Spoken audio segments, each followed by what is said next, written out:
we have the storytelling part. Madayaw ug happy fiesta kanatong tanan. Tonight, we are going to witness the celebration of a tradition that reflects both of the blessings of our land and the strength of our faith.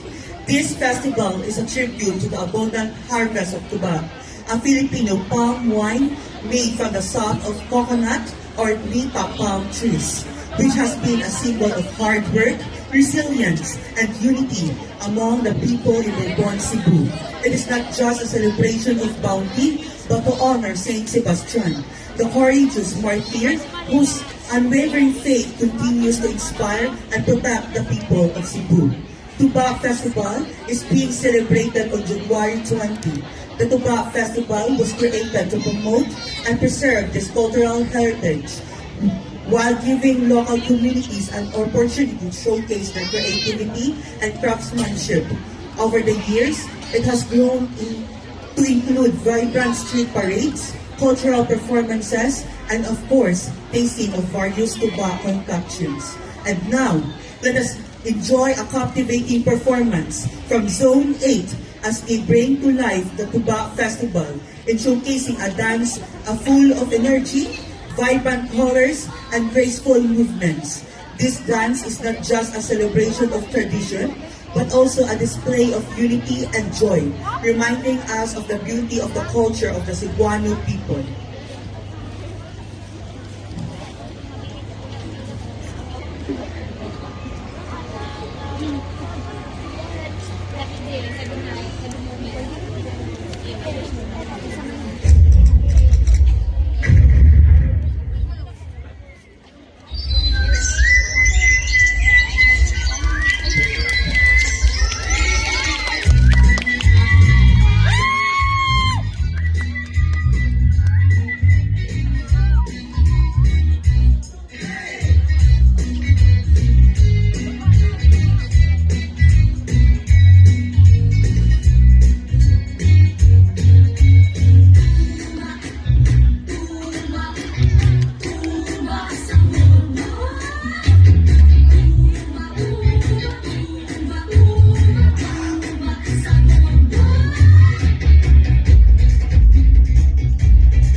Musical